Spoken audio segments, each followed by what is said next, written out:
Hello and welcome. I'm Arumba. Thank you so much for joining me.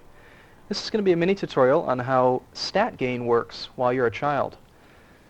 So I've selected King Harold again in order to take a look at some of the stats in the game. In a previous video I covered how education traits work, and in this video we're going to talk specifically about how you gain base stats. The way that this works is that from age 0 to age 6, each year on your birthday, you have a chance of gaining 1 point in each of the 5 different stats. Your likelihood of gaining that point is influenced from age 0 to age 6 based on your parents' stats in that area.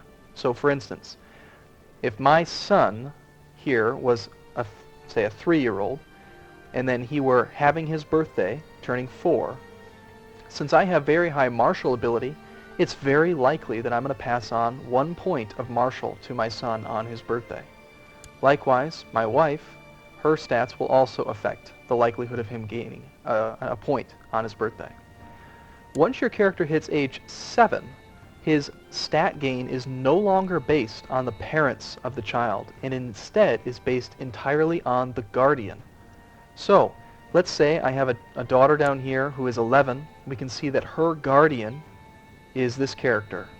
Now, if we look at her stats, we can see that she is very likely to pass on more diplomacy, intrigue, and learning than she is to pass on martial and stewardship.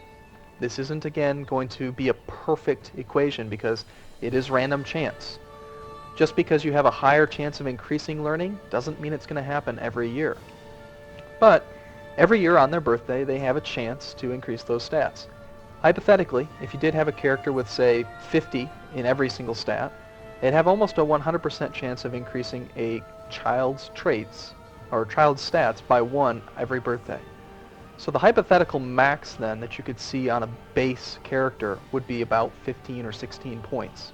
You're never really going to see that in-game unless you are utilizing some events later on down the road. But from age 0 to 16, that is how stat gain works. So when you're selecting your guardian, what you want to do is try to find, first off, the education trait that you want. See the previous video if you're not familiar with how education traits work. But once you've found someone who has the highest education trait, you also want to find a character who has high stats in every area. Also, please make sure that you do check the culture of your educator. He has a very high chance of passing on his culture to the child, and will likely do so if it's different than yours. If you're conquering foreign lands or importing other characters so you can press their claims, be careful about assigning them as guardians, because you might end up with a foreign culture in your realm. So, for instance, let's say I wanted to train someone up into being a brilliant strategist. For some reason I want to make here Princess Gunhild a mastermind strategist. This character, this Duke, would be a very good fit because I could get the skill tactician. This isn't the best level of the martial education, but he's got fantastic stats in the martial area, so he's very likely to train her up by 1 point every single year. However, he's not going to do a very good job in educating him in other areas. So I could always educate him for a few years with the martial and then trade it off to someone with education in stewardship. But just be careful, because when your character turns 16, their education is going to be based on the education of that character.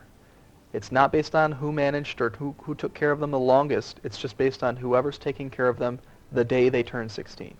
So one thing you can do is you could have the best character in the realm, the character with the highest overall stats, raise your kids up till age 15, and then at the very last moment pawn them off to someone who has the education trait that you'd like.